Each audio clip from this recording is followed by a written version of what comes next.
The Wall Street Journal this evening, the U.S. is looking for the dismantling of Iran's three main nuclear sites, an end to all enrichment, the suspension of their ballistic missile program, curbing support for proxies around the world, and the reopening, of course, of the Strait of Hormuz.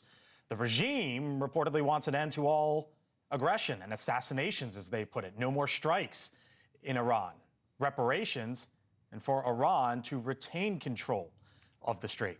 Joining us now, Ambassador John Bolton, former national security advisor in the first Trump administration. Ambassador, always nice to see you. Thanks for being on with us tonight. How close, how far, where do you think it is right now between these two sides?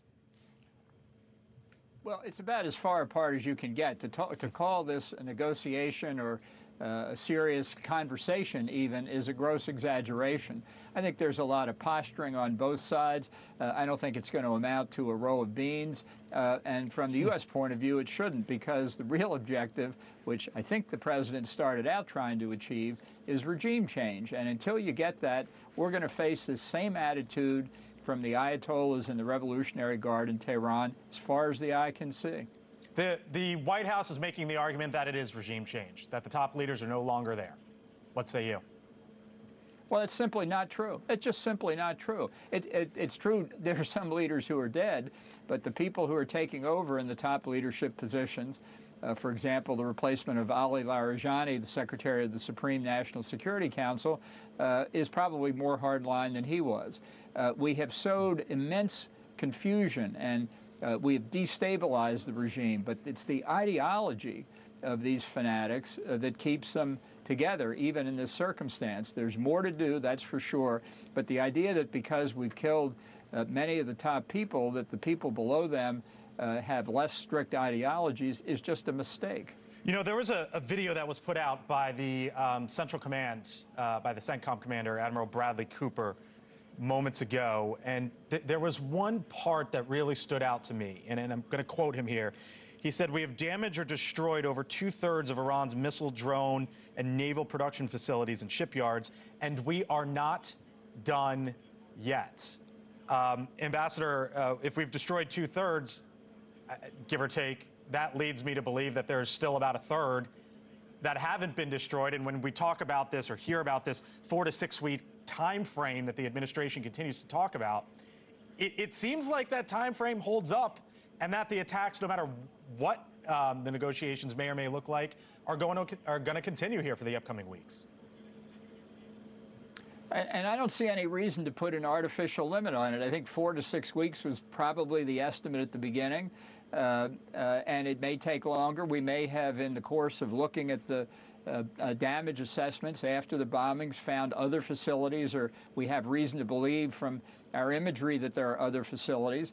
And I think we just keep systematically destroying the Revolutionary Guard, the Quds Force, the besieged militia, their two big subsidiaries, the nuclear program, the ballistic missile program, the production facilities for missiles and drones, and certainly anti-ship missiles and other devices, swift boats and so on, that can mine the Strait of Hormuz. We just keep doing it until how long do you think that everything takes? We can find has been destroyed. I think it takes as long as it takes, and I hope that that's sufficient to destabilize the regime, that it starts coming apart at the top. I think it is beginning to come apart at the top. We still have a way to go. And I would just say, for all the people who say, why isn't this over yet? It's like kids in the backseat of a car saying, are we there yet? Are we there yet? No, we're not there yet. The USS Tripoli, few days out. That has a Marine Expeditionary Unit attached to it, a couple thousand Marines. A few days out basically puts us toward the end of the president's 5-day extended timeline of get to some sort of a deal, or else we could go after the power plants and the energy facilities there. Here was the Wall Street Journal main op-ed earlier today, Ambassador. They called it the fog of diplomacy. And they say, and I'm quoting here, "Mr. Trump's incentive is to calm markets with news of diplomatic progress. This is what he does, offer relief as the trading week begins and bring the pain as it ends." And so I'm looking at if the Tripoli is possibly showing up there in a couple days, maybe by the end of the weekend. Do you think we see escalation this weekend? Well, I think since there's no chance, in my view, that there are going to be negotiations, that we need to prepare to continue doing what we're doing. I don't know what the target is for the troops we're bringing in. People have talked about Karg Island. I don't think that's necessary. What I do think is necessary is making sure that no more Iranian oil gets out of the Gulf through the Strait of Hormuz. And I have to say, I'm puzzled. I don't know the answer why we let any Iranian oil out in the last 4 weeks anyway. What do you think the quote-unquote present was from Iran?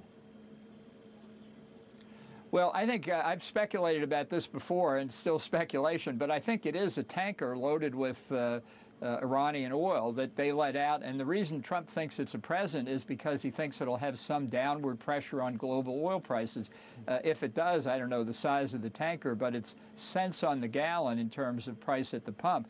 And what we don't know about that tanker or the other shipments of Iranian oil that the Treasury Department has lifted sanctions on is whether the purchasers of that oil are going to reimburse the government of Iran, meaning financing Iran in its efforts to kill our service members. Let me leave you with this and take you to the other side of the aisle and a different time, because Anthony Blinken, the former Secretary of State, the Secretary of State in the Biden administration, was involved in a question and answer session. And he said this about 2022 and Iran as the Biden administration was negotiating. Watch. I wish we had gotten there. We worked very hard on getting that longer and stronger agreement. I'll acknowledge, too, that sometimes politics gets in the way. You have midterm elections. It shouldn't be, but it is too often a factor.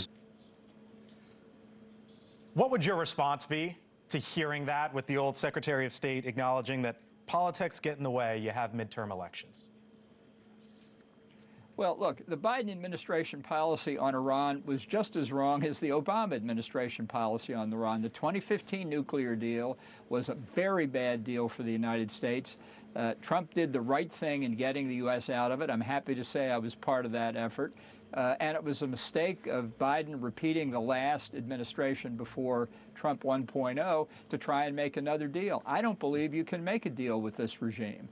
I think you cannot change their behavior. And that is the reason why, if you want peace and security in the Middle East, and really much more broadly, to eliminate the threat of Iran, you have to eliminate this regime.